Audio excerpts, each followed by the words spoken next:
I don't know how to describe the feeling. It was just everything felt super... freedom. It was all free. Yeah, you could do whatever you wanted.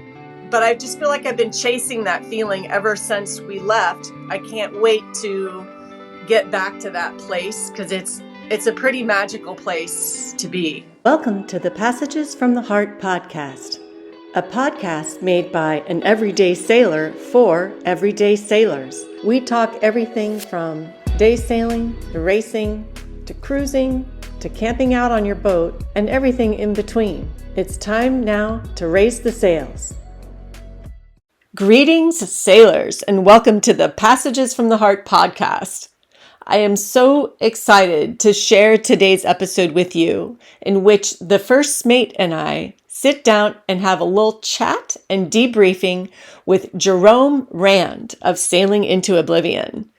You may recall over the last several months, I've talked about working with Jerome as a coach and consultant towards the goal of having his help aboard our new to us 2002 Com-Pac 25 that we berth up on Lake Superior. Just a couple weeks ago, we wrapped up our time with Jerome, and it was an amazing experience. I am still sort of, if you will, going over all of the many things that we learned in our short period of time with him, and also looking forward to having him back aboard to work with him on some other goals that we have, such as destination sailing, which we'll talk about in the podcast. So I hope you'll enjoy this episode, and be sure to check out Jerome Rand of Sailing into Oblivion. I've included links in the video description. Thank you so much for joining us here on today's episode. Shell and Ben, how we doing? Welcome to the show. I guess since we're doing this as a double, I'll say welcome to the Sailing into Oblivion podcast. And Shell, you can say... Welcome to the Passages from the Heart podcast. Yes. Very nice. Woo! Very nice. Well, absolutely great to see you guys again after our lovely trip up to the UP, Lake Superior. That I have to admit was the first time I've ever sailed on those waters. Yeah. I wish we could have gotten out more onto the main lake so that you could experience conditions there too, but we'll save that for the next time. Yeah. Well, and the Apostle Islands, I mean, even though we could only see them off in the distance, they definitely look very appealing, especially on a chart. I mean, it looks like a playground for day sailing, overnight, weekend trips, a really, really neat spot. I mean, that must have come into play when you were trying to figure out where to buy the boat and, you know, where you wanted to actually have your sort of sailing grounds. Yeah, I mean, I'll just jump in. I wanted to, first of all, when we were shopping for a larger boat, it made the most sense to look in that region of the Great Lakes just because of proximity to where we are. And then also I have a bit of a history, specifically more with Lake Superior, but a little bit with Lake Michigan too. But I guess the real impressionable part of me as a youth, we used to go 1 week a summer. My dad would charter a sailboat out of Port Superior Superior Yacht Charters or something near Bayfield, Wisconsin, in the Apostle Islands area. And that just sort of really stuck with me throughout my life. And it's something that I wanted to share with Ben, because he grew up on the ocean, not sailing, but boating. And like I said, just kind of all came together, and we thought we might be more in the Bayfield area, but as we came to learn more about the services that some of those marinas in that vicinity offered, it turned out actually where the boat was, this Com-Pac 25, it was at Washburn Marina, which is really a super friendly, well known for its A to Z sort of services that it provides for whether you're a sailor or powerboat or whatever. And so it just seemed to make the most sense. So if we did have a problem, we would know that we would have access to professional help. That gave me a lot more confidence. So yeah, so it ended up working out pretty well to be where we are. Well, and Sorry, go ahead, Ben. Oh, I was just gonna say I like the Apostle Islands because there's lots of places to go to. Like you were saying, you can just overnight. It's also gives you some protected waterways if you aren't interested in venturing out onto the larger part of this Lake Superior.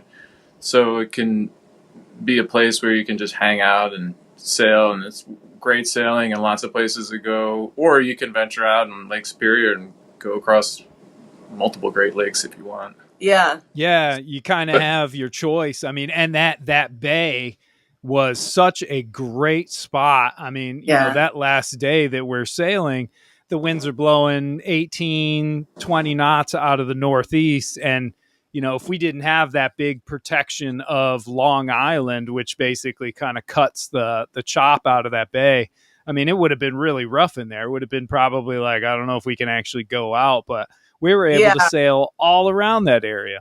Yeah. Yeah, that was really cool.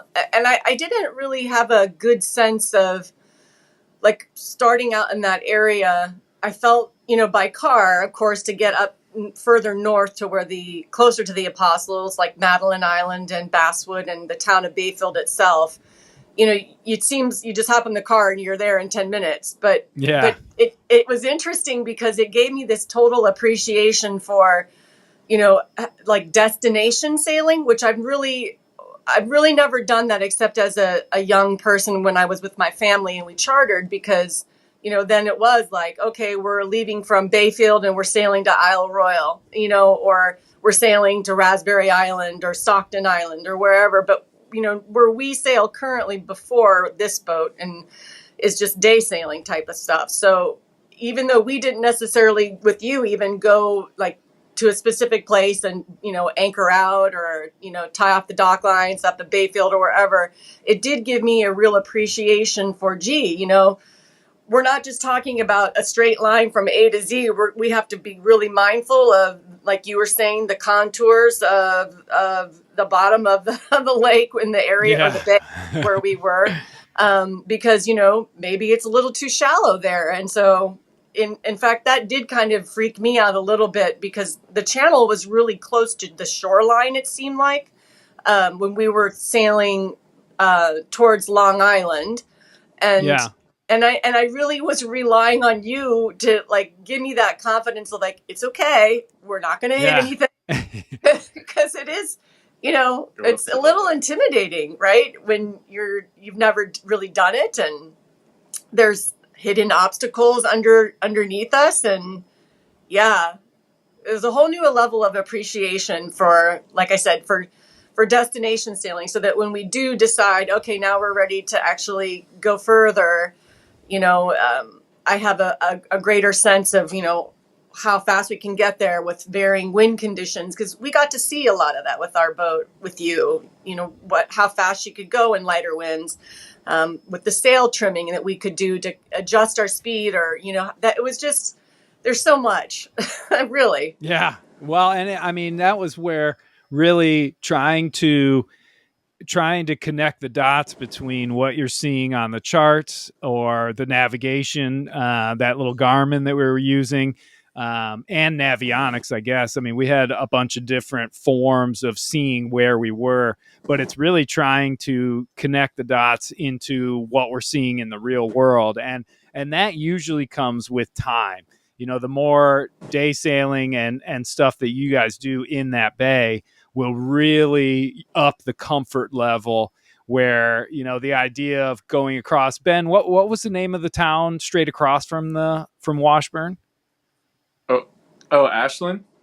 Ashland, yeah. Yeah, Ashland.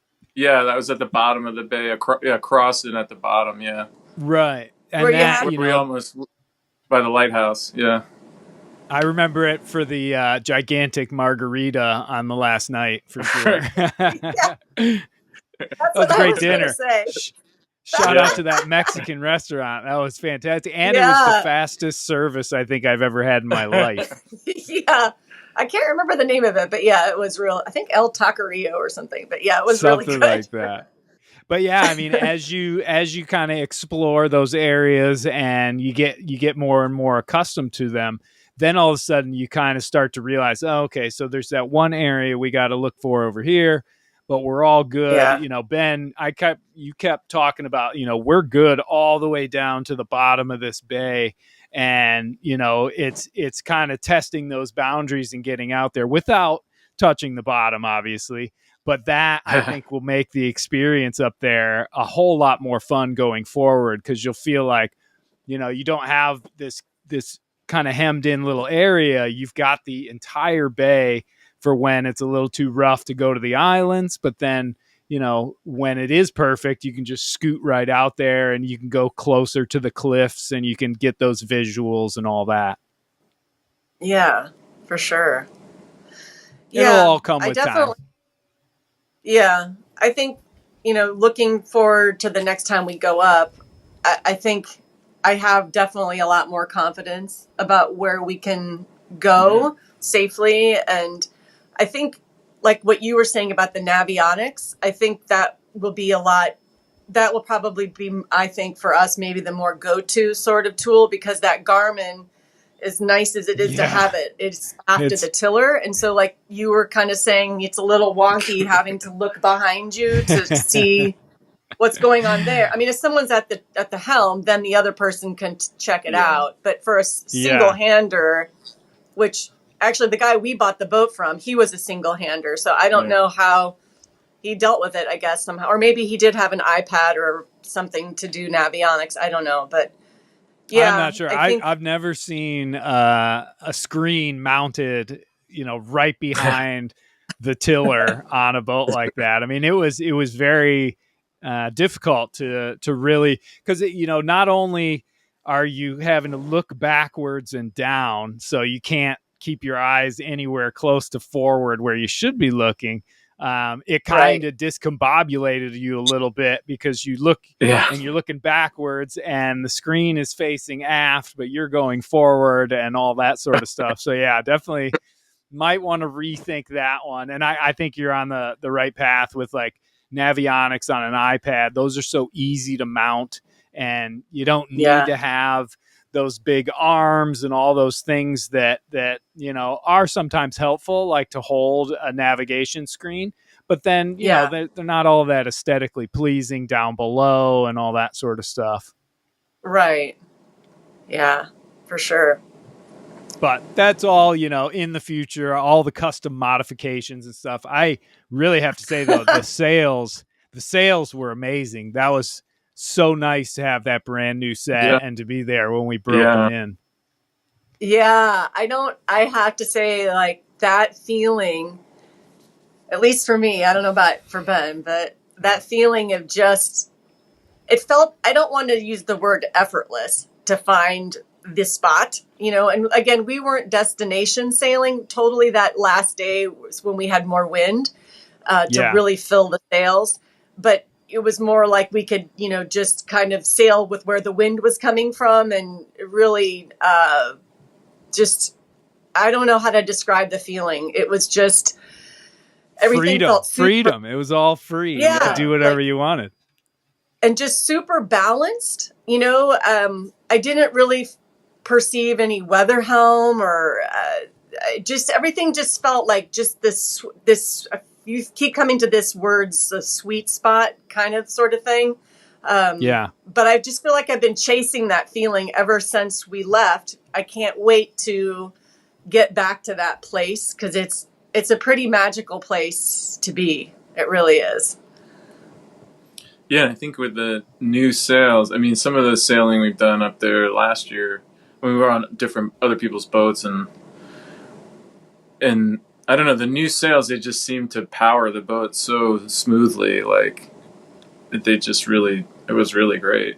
Yeah. I mean, sailing is wonderful no matter what, but to have those new sails. Got those new sails, it makes a difference. Power this boat up. Yeah.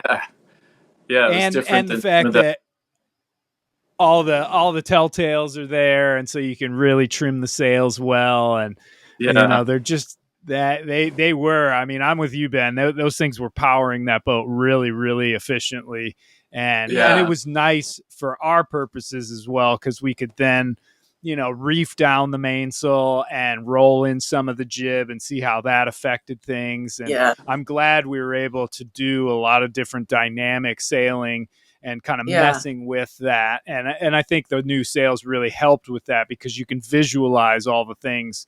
When you have a big blown out mainsail, it's kind of hard to mess with all the outhaul and all this sort of stuff in a really efficient manner. But those new sails, I mean, you could see it plain as day, putting more curve in and more twist or less twist. Yeah. It was really helpful.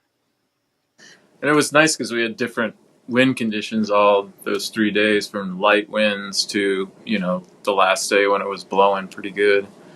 Yeah, to try out the new sails. And next time we'll definitely need to make sure we have the spinnaker, so we can mess around with that. Add a little extra challenge to the whole thing. It's funny that you mentioned that, because yesterday I actually I have a closet down in our basement where I store some of our gear, and I came across the spinnaker and I forgot. Oh yeah, I didn't bring that up.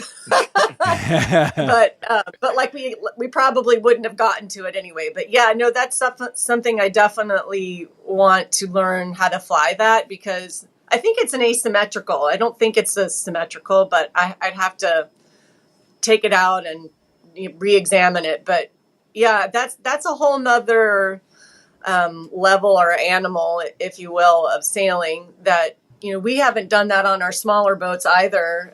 We haven't flown any spinnakers, and some people, they make it sound pretty easy peasy, but my guess is they've done it quite a few times and have the system kind of down pat sort of thing. But yeah, that's definitely something that we'll have to work on. Well, most of the sailing, we do. Sorry, I mean, we're not necessarily going to a specific destination. We can sail on whatever point of sail that we want or is comfortable, or whether it's on the inland lake or on Lake Superior. But we definitely need to get skilled with using the spinnaker. Yeah, for sure. It'll really come in handy, I think, up there, because it did seem like you will sort of have those light wind conditions quite often. And when you have light wind and you've got that really flat lake out there, that's where it really comes into its own, because you can still move around even though it's only blowing 5-6 knots, and you're not thinking, oh geez, like we should just turn the motor on. And I would think if it is an asymmetrical spinnaker, that's going to help, because those essentially run just like a big jib. And so a lot of the same trimming and all that sort of stuff kind of apply. It's not quite such a leap as it would be if it was a traditional spinnaker with the spinnaker pole and all that. Right. And it wouldn't be the same as a drifter either, because drifters are attached to the stay, where isn't it asymmetrical? It's not attached to the stay, right? Right. So it has a free floating luff of the sail, and usually you would attach it with a little tiny tack line, and that way you can change the shape as well. But I don't want to get ahead of ourselves on that. But yeah, it's definitely one of those things that adds a different dynamic and makes the whole idea of light wind sailing so much more pleasurable. And even sometimes you can have that white knuckle ride in just like 10 knots of wind, depending on your point of sail and all that, which is a lot of fun. Well, I think the thing that's kind of cool about being up in the Apostle Island area is that if you do establish sort of the destination sort of places, it's really going to behoove us to learn how to use the different sail inventory that we have, because we may need it to actually get to where we're going. You know what I mean? More efficiently sort of thing. So I think once it's kind of like increasing your vocabulary, right? As a writer, like increasing your vocabulary as a sailor is learning how to utilize these different sails that you have, which is why in some ways, just kind of a little bit off track, but getting back to like how you have your setup with Mighty Sparrow, where you have Hank on still. Sometimes I wish for a setup like that, because I feel like even though I appreciate the flexibility and the convenience of a furling head sail, I sometimes feel that you kind of do give up a little bit of more options, if you will, with like what you have, like a whole varying,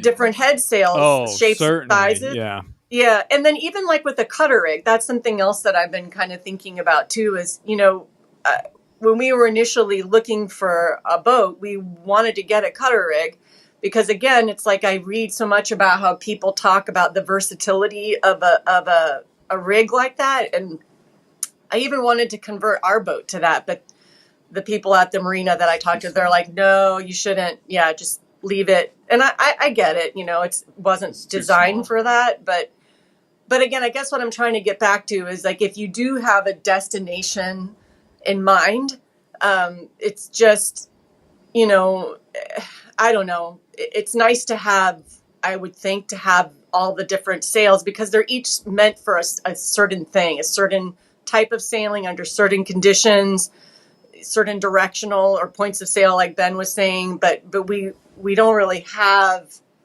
that as great to an extent as with the furling head sail. But like you said, with the asymmetrical, I think once we get some confidence with that, I know that there's going to definitely be plenty of times where we'll need to use that, and I'll be glad to be versed in how to use it. Oh, for sure. I mean, yeah, it'll literally be the difference between sailing or having to, fire up the engine to keep any sort of speed going. And, I guess that kind of brings up the next question. What did you think about, because this is the first boat that had the auxiliary diesel engine inboard, like a traditional, traditional sailboat. And, that experience of having that, I know before on some of the other boats that you've had, you'll have like an outboard to propel it, but it's kind of a different story to be able to fire that diesel up, isn't it? Yeah. I prefer an inboard diesel engine over the outboard. Yeah. Our experience with the outboards on our 23-foot boat and our smaller boat that we've had, it's always a challenge to maneuver the boat. And some of the outboard engines, even the four strokes are finicky, and you're worried it's going to stall, or at least one of our motors always did that when you're trying to come into the dock and it stalls on you, and you lose steerage right when you're trying to get into the slip, or something like that happens, or you power in too fast because you're at least trying to keep the engine from stalling. This boat with the inboard diesel is just so much easier, and you have the throttle. I mean, is right there. You're not reaching over the stern of the boat to throttle the outboard, although you can step on the throttle on this boat. Yes, we did. I think we all bumped it because where it's not on times. That I guess is the downside of having it down there. But since it's a tiller boat, it doesn't have a, what do they call it? Pedestal. Yeah, like I can see like where people have the pedestal with the wheel, and then having it right at your hand right there. So then you're not at risk of. But it's so much easier to put it into gear and out of gear, or just like forward idle and just control the boat. So much easier than, in my experience with an outboard's always been problematic. It seems like, because you're either trying to steer with the rudder or with the motor, or depending on the situation, and both of them sometimes. I mean, that's got to be pretty tricky to deal with, basically two different steering wheels, if you will, or steering mechanisms, and then also the shifter being actually on the engine itself. That definitely, I can see how that gets a little tough. That's what they taught us in the. I mean, we took a couple of the ASA courses. I mean, I always kind of tell people my knowledge of sailing is like Swiss cheese. It's like I've got some knowledge, but there's lots of holes. And there's, I always feel, and I'm sure Ben does too, that this is, a lifelong commitment to learning, which is what partly makes it fun and adventurous and interesting, right? Because you're constantly learning new things. But they did tell us that in this ASA basic keel boat. I remember, actually, no, it was the second class we took. The instructor we had, she wanted us to have a hand on the tiller and a hand on the tiller of the outboard engine. And so you're trying to do both. And it's a little bit like patting your head or whatever that, patting your head and rubbing your stomach thing. So coordination wise, it was I thought really challenging. But with this inboard, like I was not as that. I think for me, getting a larger boat was, I think, one of my biggest worries with the boat transitioning from outboard to inboard, because I worry about like the shaft leaking. I worry about overheating. And we forgot to open up the freshwater intake the first time we started the engine. We're like, why isn't? Do we see water coming out? Well, no, there's some antifreeze coming out. And, well, we figured it out. Right? But still, it's just like, that could have been a disaster had we not been like, open up the freshwater intake. Well, I thought they had done that when they launched the boat, but yeah. Anyways, but anyway, it just proves the point. You got to go through your checklist. So. Yeah, checklist. Exactly. And you can never trust the boatyard to actually take care of anything. And that's coming from somebody who worked at a boatyard. It's not so much that we don't want to, but we might not have it on our list of things to do or whatever. And so, like you said, Ben, the checklist is like, I don't know, it's just such a great thing to have on the boat, especially in the beginning, when you're trying to figure out the new systems and, you get a bit overwhelmed with, okay, which one's first and what do I do next? When you actually physically have that checklist, it's a godsend. It's great. Yeah, it does kind of, I think for me at least, and I know you were saying some of your other clients like Mark and Steph, I think, with Montana. They have the full on one laminated and everything ready to go. Yeah, and it does. It just kind of makes you have like that, eliminates the thing of, oh my gosh, did I forget something? Because I do kind of, I think you get in the whole process of doing stuff that you could maybe inadvertently overlook something, especially when you're new to it. I think for me at least, I think that's going to be a really helpful tool to have the checklist. It's easy to get distracted or that's true. Getting ready to get underway, or you may decide to leave quickly for some reason because of the wind conditions or something, but you didn't open up the seacock on the water intake. Like, you just got to run the checklist and then figure out, okay, what's our wind condition? What are we going to do to get out of here? Like we were practicing with you, Jerome. That was really helpful too. Like strategies for maneuvering in tight spaces in a marina. That was really helpful.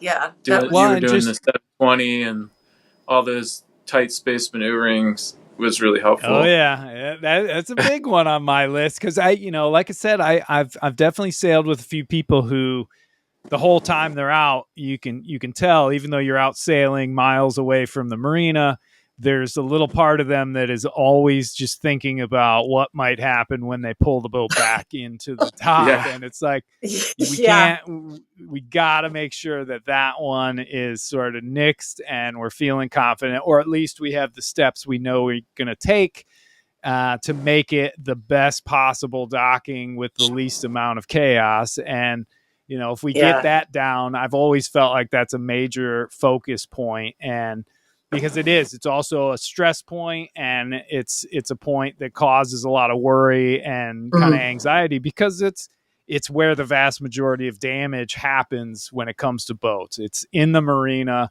on that windy day or with currents or with this and that. And, that's why it's definitely one of those things you want to practice as much as humanly possible when the conditions are good.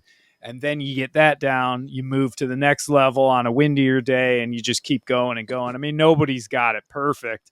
Not anybody. I mean, I've seen seasoned skippers hit things and bounce off of stuff. So it inevitably is going to happen. But we just want to mitigate that as much as possible. Well, it was kind of interesting because if you think back to the progression of events as of the 3 days unfolded, the third day really did kind of culminate in the most the conditions to really kind of put some of the skills that we had been learning to the test, I guess, if you want to look at it that way.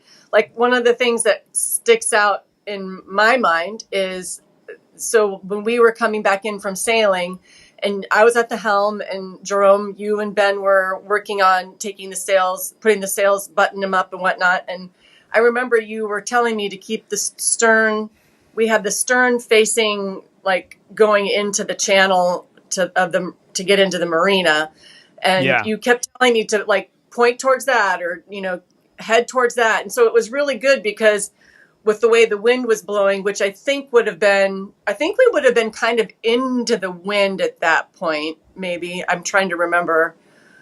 But at any rate, I just remember thinking, this is a little challenging here for me, but because of the things we had done the 2 days before that, I felt like it wasn't like an insurmountable task, and I kind of understood the how I kind of felt like I had a better sense of to anticipate how the boat would behave and how much throttle I would need to give it. Like, do you remember how I kept putting the tiller way over too far? And you would say, now you're flattening the rudder out, right? Yeah, and so just things like that, I think. Next time you had no problem with the throttle. That was probably the best example of giving it everything it needed. Because when you're doing those pivot turns, it more often than not, people get very timid with the tiller, especially or with the throttle, especially when you're in the marina in those tight quarters. Because when I made you do the pivot turns right there in the middle of the fairway, before the entrance where you're surrounded on all sides by cement walls and other boats, that's the time where if you're too gentle with things, that's when the wind takes over. And we're trying to basically best the wind, control the boat, and make the boat do exactly what we want it to, which I think you did like a 720, if I'm not mistaken, in that instance. Just kept going around and going around. And those are the little things that help you learn just how much power is needed, but then also, and probably more importantly, it gives you a little sense of control. Every single time you do it, you get more confident and you feel like, oh, okay, I can control this beast. It's not just going to start doing things that I don't want it to. And this is how I can, keep a cap on this thing. Because sometimes in the beginning, it does feel like you're like, well, it doesn't react the way I want it to because it's not like a car. It's grounded in this fluid, and so it gets a little abstract, I think. I think I kind of psych myself out a lot about it too, because most of my experience has either been as crew in the past. I mean, when I was growing up sailing, and then also just being at the helm and sailing itself. So sailing itself, I never feel like I lose control of the boat. Like I feel like I have a sense of what to do if something wonky happens. But for sure, like under power with the auxiliary, I always feel like, oh, I'm having an you know what moments. It seems like in my mind, and that's to me what's I don't know, the most challenging is, I guess, the way to spin it about boating is the engine stuff. I don't know why for me, but you never seem to like have any worries about that sort of thing, really. So well, it's really no. I mean, I grew up on boats with little outboard motors on them, just cruising around the bays of Delaware and Maryland and whatever. But so I guess I have some comfort, with that. But it's just learning how your boat responds with the engine that it has and whatever steering, tiller, or wheel, or outboard, if that's what it is. And once you learn, that's like what we were doing with Jerome. It's just like in the marina, or when you were coming in that one day outside of the marina entrances, how does the boat respond under these conditions, or just when we're in the marina? Mm-hmm. And you just, like when we first moved it off the seawall and to take it to the slip after it was launched, that's all I did the first 5 minutes, just going around the marina was just like, how does it even go forward? This is the first time I drove the boat. How does it even respond when I put it in gear? It's like, let alone turning it and having wind blow it. And you just have to learn how the boat moves. And how, I think the one thing that we did learn was how seems to me the boat's just big enough to have windage on it and get blown by the wind, but it's not a big boat, so it gets blown around easier than you would think. Like when we came into the dock and the stern, when the wind was off the dock and the stern got pushed out. Yeah. Well, and I think a lot of that. A lot of that was yeah. Well, and I think that is all the learning process. Like you're saying, you don't know it in the beginning exactly how it's going to react. And I think it being a boat with such a small draft, it doesn't have that big keel that's pushing a lot of water. So, as soon as that wind has it, it's not just a case of, the bow is getting blown over. It's more a case of the entire boat is getting pushed sideways. And so you really have to react kind of differently. Sparrow, obviously being full keel, she doesn't have much of a turning radius. So I have to really rely on doing those pivot turns and being able to throw it in reverse. Whereas another boat that's more modern might have a fin keel that has a big bulb on the bottom and, all that weight, and it'll pivot around itself in no problem at all. But it won't also get blown sideways, but the bow gets blown around. There's all sorts of different dynamics. And when we, mess around with them, and hopefully we do it without crashing into anything, then, we get to know our boat. Well, I think another one of the top takeaways for us is the roving fender. Yes, gotta have the roving fender. You don't want to try and use your arms or your legs or any of that sort of stuff. No, it's all about good fender placement. Yeah, we used to always use a boat hook or the boat paddle, like if we were getting a little too close for comfort to another boat on approach or leaving, departure, whatever. But I think that fender thing, that makes a lot more sense. Well, this boat's big enough. The smaller sailboats, you can. Well, there were lighter fend weight. off easier. But 25 and up, you're going to get crushed. Something's going to get crushed if you try and do it yourself. That's definitely something else. The boat is going to collapse. Right. You get a greater appreciation. Like I said, we went from a 17-foot to a 23-foot. And now this boat, it is 25 feet, which to some may not seem like a very big boat, but it's actually a pretty substantial 25-footer, I think. Oh my gosh, yeah. I've been on some larger boats sailing, like I said, growing up and whatnot, but I do feel it's a heavier boat. And so, if you're coming in, like, I think when you came in the first time, he was talking about the seawall, the marina, left after they splashed the boat, they left her on the seawall. So he had to take her from the other side of the marina back over to the slip. And so he did it independently. I decided just to meet him on the dock and catch him. And I remember when he was coming, you left him to the wolves out there. Wow. He was on his own. But I went to catch him and catch the lines. And then when I grabbed the bow of the boat, I'm like, holy, you know what? This is, I didn't, You're not going to stop the boat. Yeah, I wasn't going to stop the boat. Little boat. Yeah. No, right. So we had to do a little bit of quick maneuvering, or Ben had to, because the momentum, and he wasn't even going that fast, really. But it is a significantly heavier and that's boat. What Jerome was talking about. That was the other thing. The person at the helm, at the tiller, at the motor. What did you say is what did you call it? The last line, or what did you call that? Because that person could throw the boat in reverse, because that's what you need. Yeah. You're not going to stop it. You need somebody sometimes to actually put it in reverse if the wind's a certain way, or you came in a little too fast, or you can't get the spring line on for some reason. Somebody's got to be at the helm to put it in reverse or do whatever.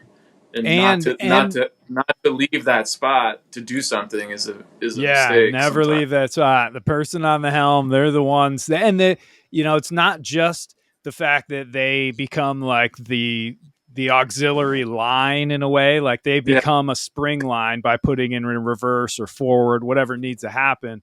But also they're the one that are, they're seeing the entire sort of picture play out. And so if the boat isn't doing what it should be, and it's like the bow is drifting away or something like that, that's when they can say, get that bow line on or get this on. But the minute that they leave the helm to go and grab like a stern line and do their own thing, now all of a sudden nobody's watching the entire thing play out. And if something is going wrong, it's like you're saying, it's all line work to be able to try and hold on to the thing. And sometimes these boats are just too heavy. And, even though, like you're saying, Shell, it's only 25 feet, we're trying to really develop the skill set so that when you go to the 30-foot and then the 35-foot boat, all the same sort of skills are going to be involved, so that you're building like the good habits going forward. Yeah, totally. I think the other thing too is that, having, the more we do it and in the different kinds of conditions that we'll have, it'll help me anticipate, like with you, like when I wasn't necessarily doing what I should be doing, and I'd be like, okay, what do I do, Jerome? It's like, that's what I'm there for. You've been in so many different conditions that, like, you can be like, okay, when the wind's blowing, this is blowing from that direction, from this, it's like you kind of already have that, again, that sort of knowledge base, like, if you will, that I haven't really built that up yet, but I know I will. It's just that I think I have to give myself some grace and some space to be like, okay, I know I'm going to mess up, but let's just, when I do mess up, let's just try to do it in such a way that nobody gets hurt, and hopefully no boats get hurt too. But most importantly, that no person gets hurt, because I know I'm going to make mistakes, and I know that when I do make the mistakes, I don't want it to be such that it precludes me from maybe wanting to go, or that I will give up, sort of thing. Because I don't. Yeah. And that's why we wanted to work with you, because it's like, hey, this is the first time we're using this larger boat with all these different systems that our other boats haven't had.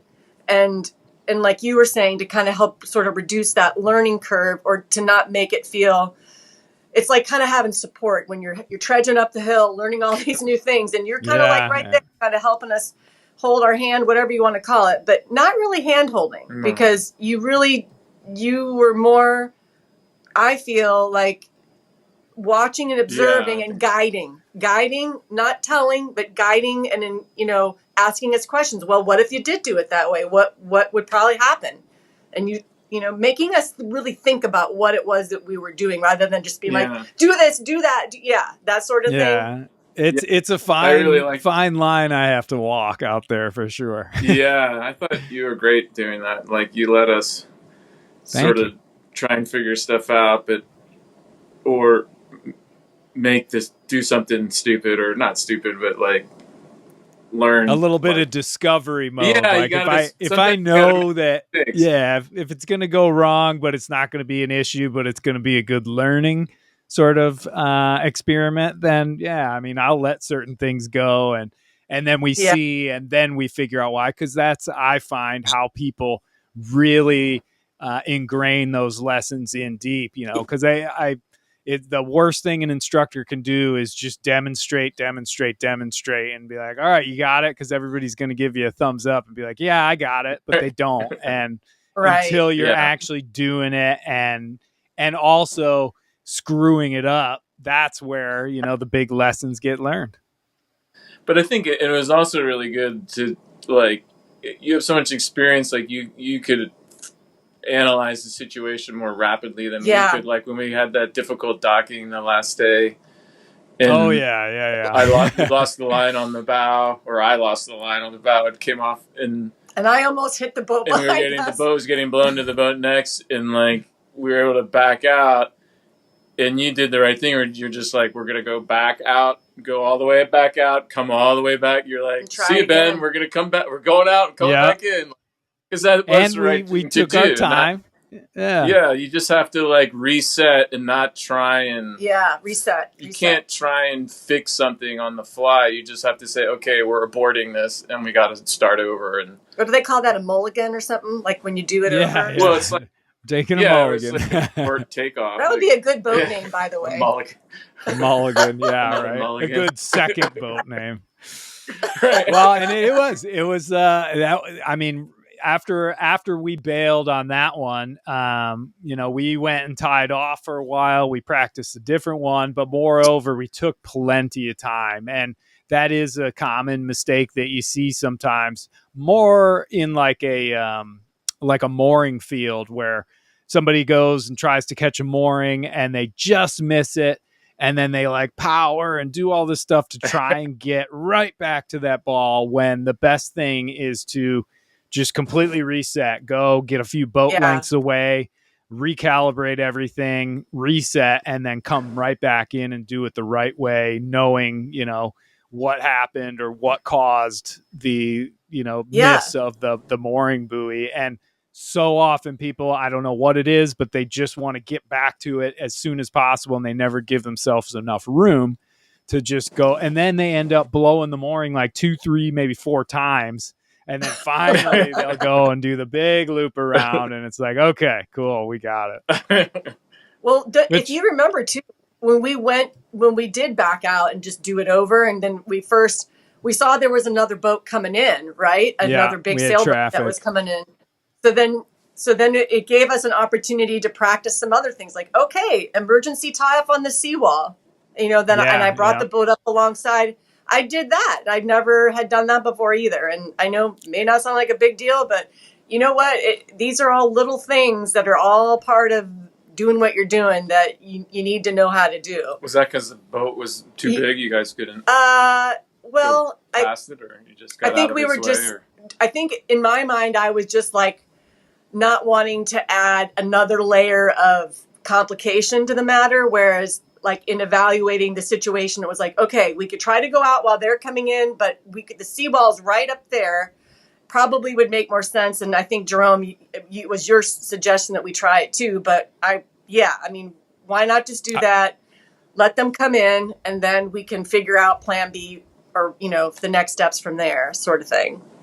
Yeah, the opportunity essentially just presented itself. I was like, well, if we got traffic, let's go ahead and we'll be able to just tie off. We can practice that, springing off with our stern line and all that sort of stuff. But also it gave us a chance to watch the other boat and see what they were doing, because they were having a lot of trouble as well, because they were in that same situation of being blown off of the finger pier and into the boat that's adjacent to their slip. I think that they actually did kind of touch the other boat on the port side, from what I remember too. They had tons of fenders on that boat. That was one of the boats that had like 6 or 7 fenders on I think each side, which is great. I know most people won't do it, because fenders aren't cheap, but boy, if you can have a bunch of extra fenders and you got the space for them, there's nobody gives you an award for only using one fender, even though that's all you need. Yeah, totally. So when is the game plan? When are you guys heading back up there? In July, not till middle of July.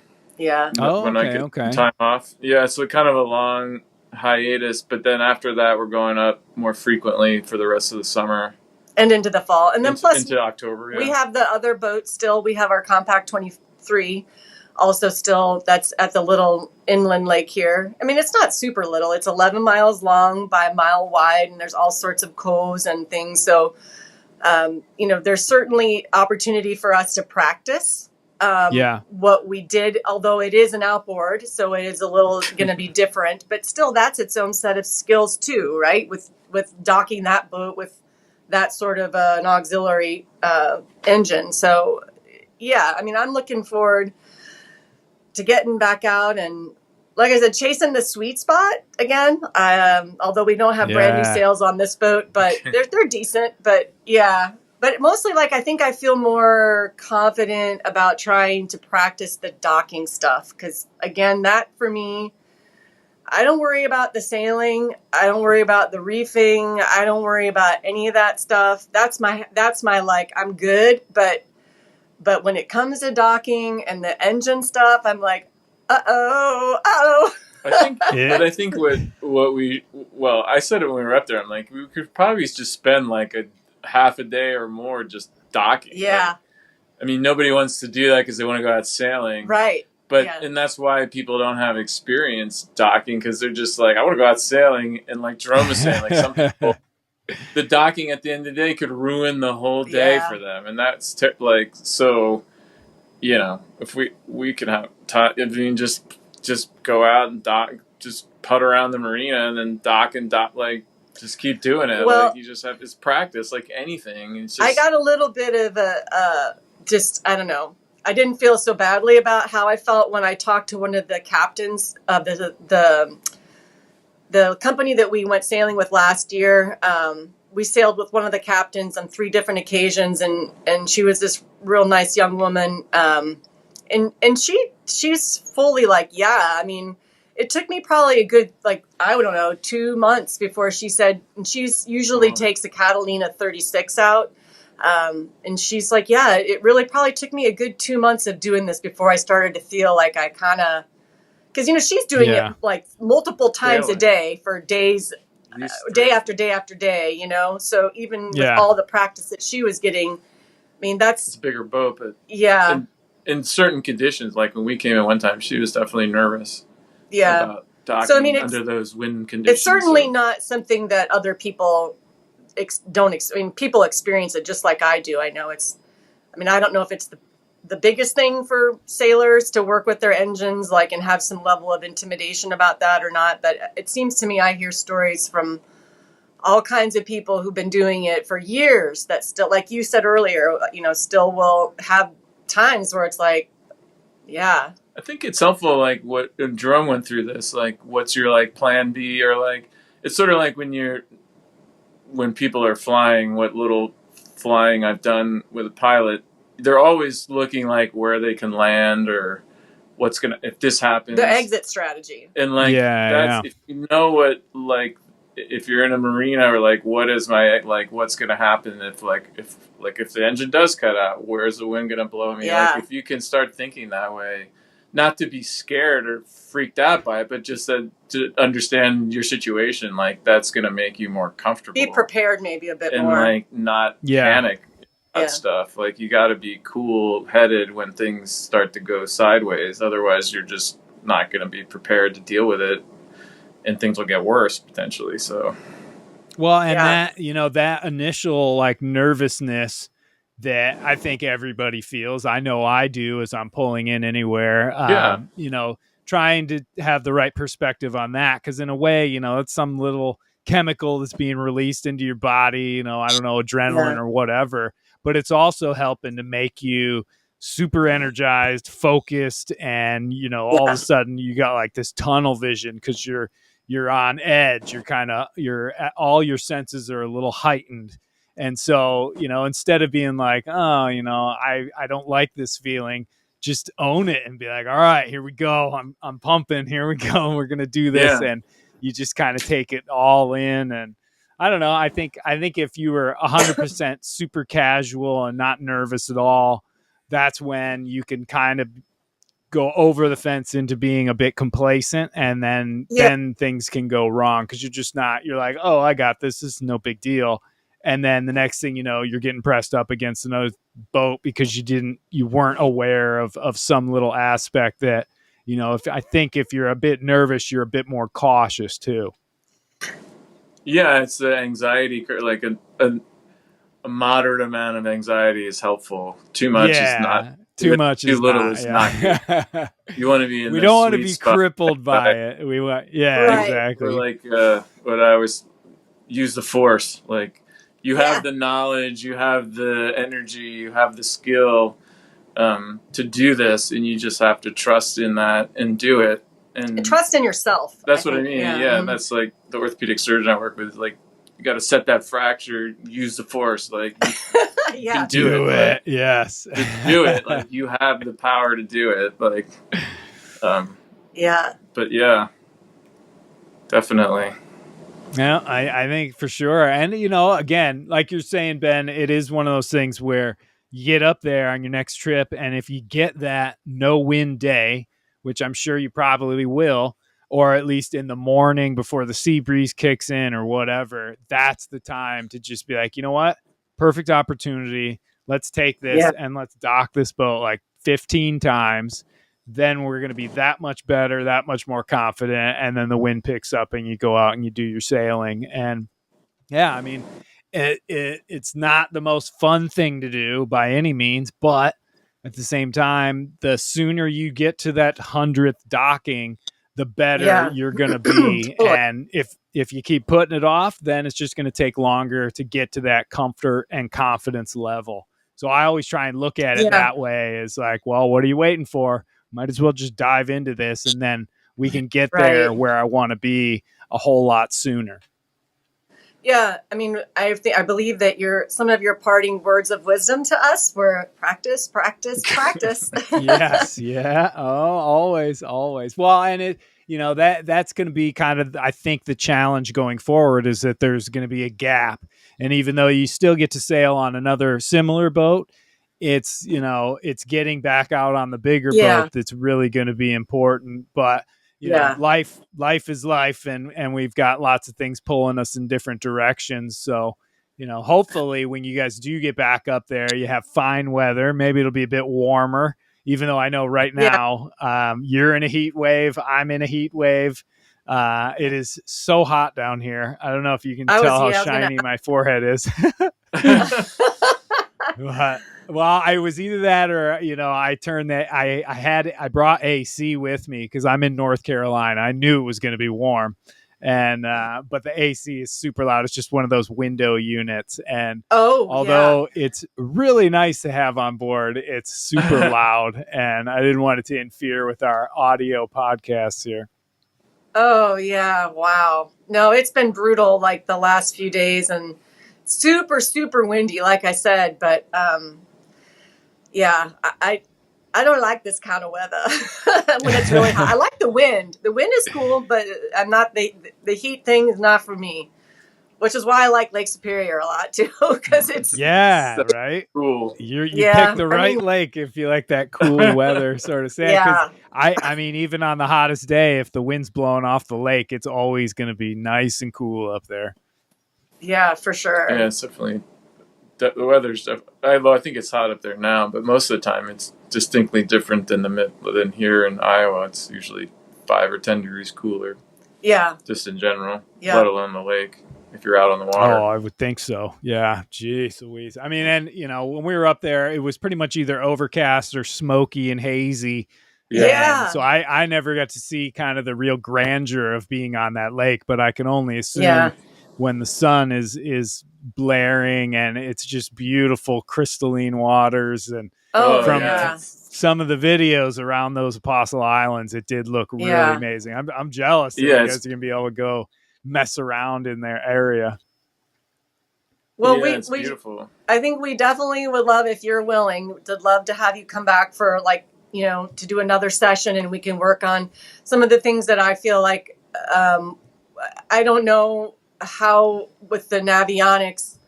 I mean, I guess I'll be able to kind of YouTube it or whatever. But if say we do want to plan a trip to Stockton, and then we watch our weather window and the wind and just sort of the preparations that are involved. Let's just call it I don't think it would be an overnight trip maybe to go to Stockton. But even so, it would be good to have let's plan for let's do that. Let's plan for an overnight trip. Let's plan to go somewhere where we're going to have to anchor out. Let's plan or keep sailing. Think about that. Right. You go sail up through the Apostles north of them and then come around the backside, and you do it in, I guess it would be like a 24-hour sail or something. We'd have to chart it out. Yeah. But that would, that's where, at noon or whatever, we'd have to start doing rotations and all that, because you got to be able to make it through the night and keep going. And that'd be a pretty big challenge. Yeah, I'm thinking that would be something that it would be good for us to do, is that whole, what it's like to experience doing night watches and, some of those other sort of offshore type sailing experiences, if you will. Because when we just day sail, I mean, and we're not really destination sailing, it's fun. And then of course we have the challenges always of the docking stuff, right? But to actually plan out a route, that would be, I think, something that's on my list of things to do. And, in my mind, again, I could think about, well, if I was going to drive from St. Louis to Los Angeles, here's what, but again, when you're doing it on a boat, there's so many other things that I'm sure I'm not going to think of. Do you know what I mean? Oh, so it opens up a whole different dynamic. So what we're talking about now is passage planning. And that's what I mean. Beyond sort of the day sailing into more of coastal cruising and even beyond that. And so, you've got the planning and figuring out the trip, but then you've also obviously like with docking, you've got all sorts of different abort plans and different options, but you have your intended passage.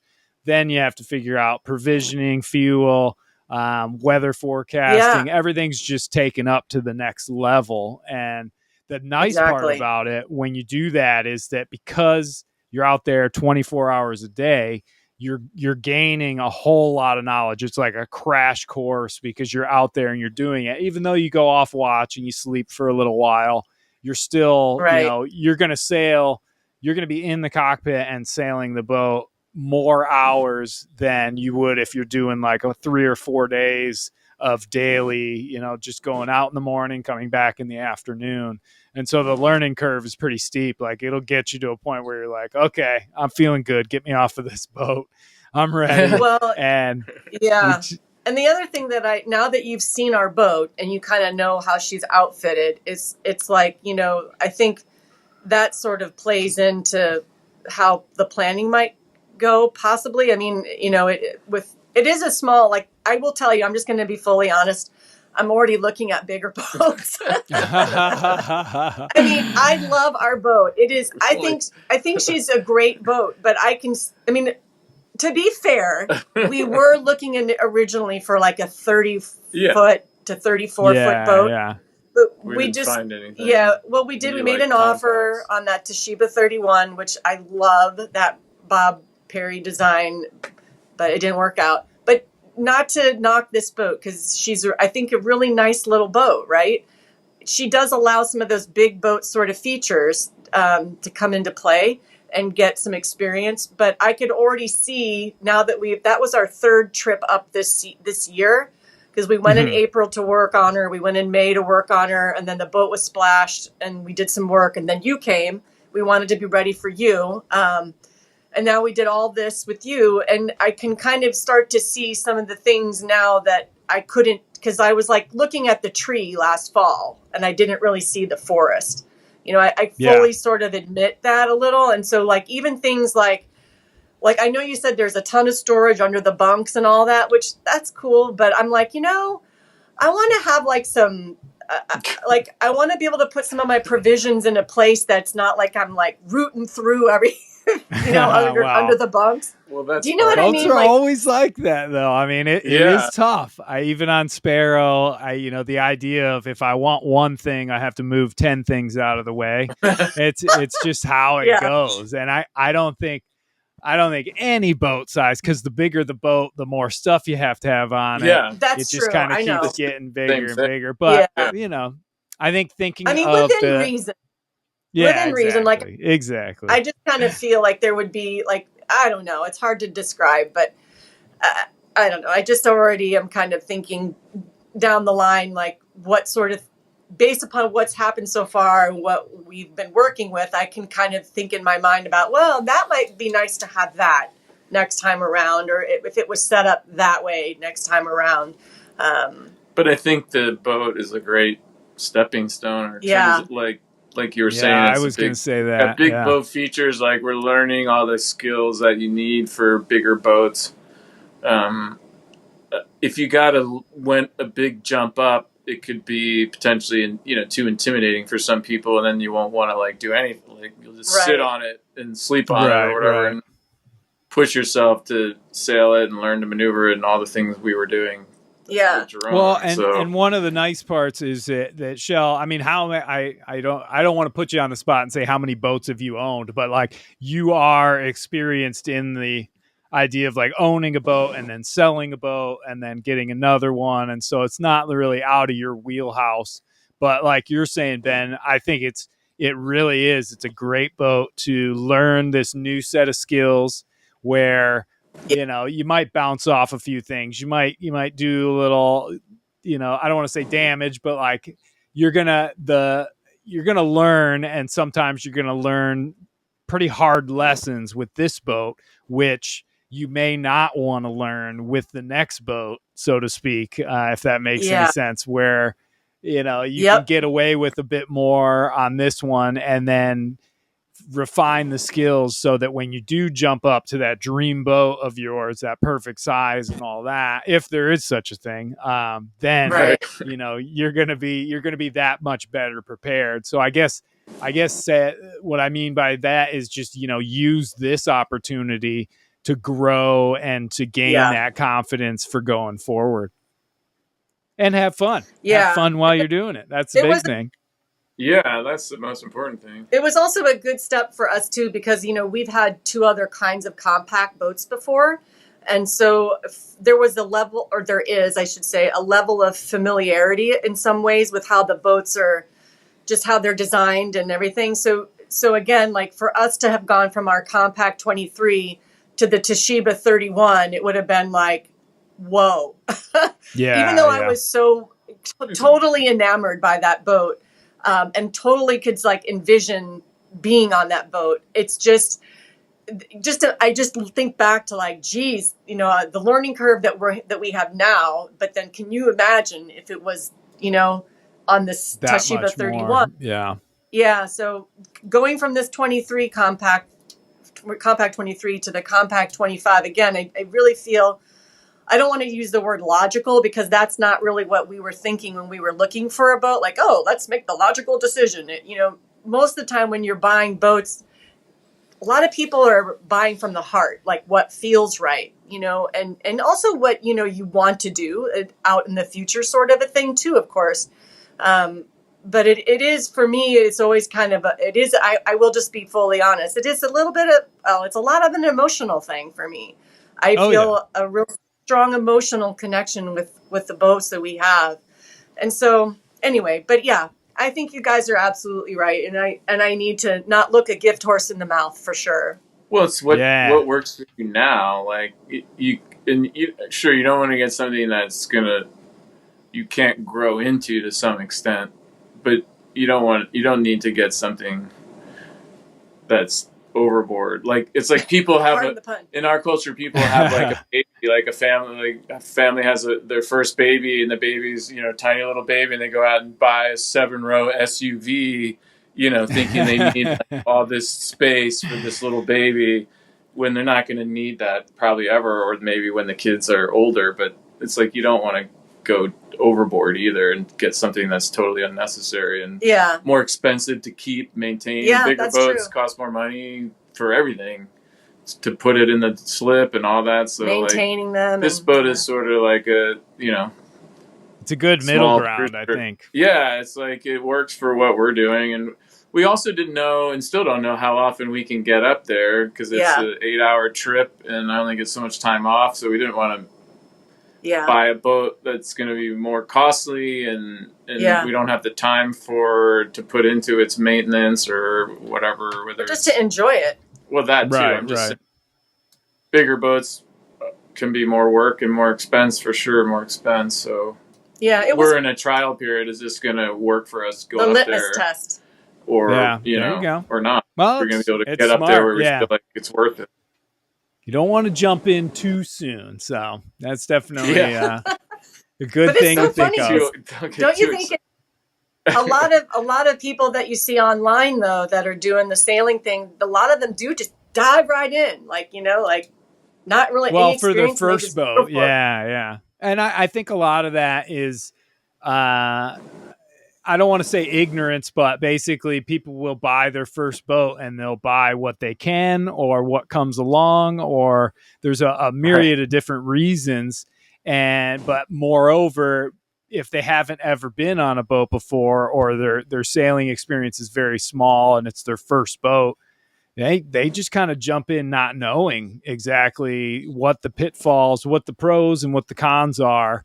And, like you said, Shell, sometimes you're buying with emotion, because, it feels like sometimes boats speak to us when we're looking at them. And, it's real hard to overcome that with common sense and budgeting and all this future thought, when you're just like, boy, that boat is beautiful. And boy, it'd be fun to, take the helm of that. So I don't know. I think you're in a really good spot now, and it'll be a great boat for training and going out and doing some adventures and stuff. And on that note, I would say, like I will happily come back up there and do, even go for the big one. But there's a caveat.